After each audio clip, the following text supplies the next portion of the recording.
దేశానికి ఎన్నుముక రైతు అంటారు. అసొంటి రైతులకు కోట్లు కోట్లు పెట్టి మంచి ఎత్తున్నామంటుంది కాంగ్రెస్ సర్కారు. మరి నిజంగానే రైతులు బాగుపడ్డారా అంటే మన తెలంగాణ రైతులు పంట చేతుల పట్టుకొని వేరే రాష్ట్రాలకు పోయి అమ్ముకోవాల్సి వస్తుందంటారు. అటు మొన్నటిదాకా సర్కారోళ్ళు సంబరాలలో మునిగి తేలితే రైతులు ఏం చేస్తున్నారు చూడురో పారి.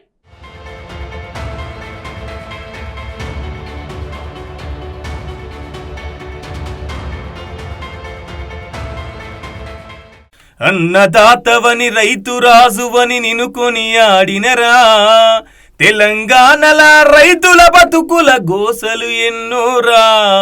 అన్నదాత రైతు రాజు అని చెప్పేసి ఎన్నో పెద్ద పెద్ద పదాలతోని రైతును పొగుడుతాం, కానీ నిజ జీవితంలో రైతు రాజేనా? ఈ ఒక్కసారికి ముచ్చటినుర్రి. సర్కారులు సన్నోట్లకు బోనస్ ఇస్తురు కదా, ఇక అందుకని సన్నోట్లనే కొంటుర్రట. దొడ్డోట్లను ఎవరు పట్టించుకుంటలేరట. అందుకని కర్ణాటకలను నమ్ముకుందామని ఇట్లా ట్రాక్టర్లు కట్టి బయలుదేరిర్రు మన తెలంగాణ రైతన్నలు. ఇగేముంది, కర్ణాటక బార్డర్ కృష్ణమండలం వాస్నగర్ చెక్ పోస్ట్ కాడ ఈ బండ్లను ఆపేసిరు. అక్కడ ఉన్న పోలీసోళ్ళు, అక్కడ ఉన్న రైతులు. ఇగో చూడురి పోలీసోళ్ళు వచ్చి ఎట్లా అడ్డుకుంటున్నారు. ఇక రోడ్డు మీద కూర్చొని నినాదాలు కూడా ఇస్తున్నారు. ఈ అన్న చెప్తాడు ముచ్చట, కుద్దు ముచ్చట చెప్పనా. మొక్తల్ మండలం మేము ఇక్కడ రైతులకి ఒడ్లు తరించే లోపల ఆపిండ్రు.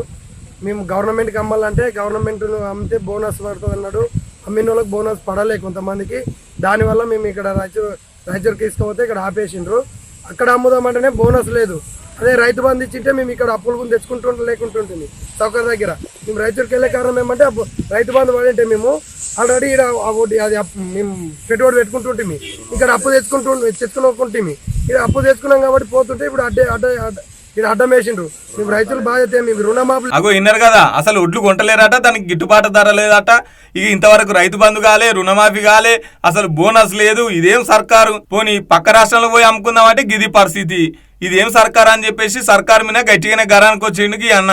చూసిన అరువులు అమ్మ పెట్టదు అడక తిననియ్యాలంటే గిదే కావచ్చు. మన రాష్ట్రంలో కొనరాయే, అవతల రాష్ట్రంలోకి రానియరాయే.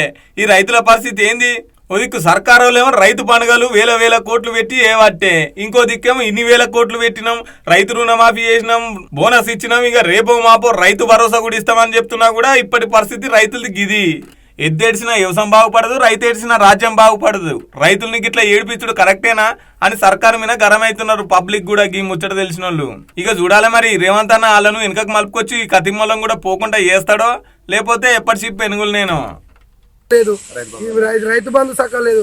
అందుకు మేము ఏదో అప్పులు తెచ్చుకుని ఇక్కడ అమ్ముకున్నామంటే ఇక్కడ కూడా ఇది ఉంది. ఈ రైతు పాలన, ఈ రాజకీయం ఏంది, ఈ తెలంగాణ రాజకీయం ఏంది, ఈ రైతు ఇంత కోసన ఈ కాంగ్రెస్ వచ్చి నుంచి రైతు అనేది కష్టాల పాలయ్యి రోడ్డు పాలయ్యే విధాలు వస్తున్నాయి. ఇంత ముందులో ఎట్లా ఉండే ప్రభుత్వం ఇదేమి, ఇంత ముందు రైతు బండి పడితే అదే పెట్టుబడి సాయం కింద పెట్టుబడి పెట్టుకొని అప్పులు గిప్పులు గంజిలో తెచ్చుకోకుండా అరము నీట్గా మంచిగా అరం బతుకుతుంటే ఇప్పుడు గంజిలో అప్పు తెచ్చుకునే పరిస్థితి వచ్చింది. గంజిలో అమ్ముకుందామంటే మళ్ళీ ఇదేమి కిరికిరి. ఈ ప్రభుత్వం అనేది, కాంగ్రెస్ అనేది ఎంత ప్రేమగా ఓటేసి తెచ్చుకున్న ప్రభుత్వము ఈ రోడ్ల పాలు రైతులను ఎందుకు చేస్తుంది అవతల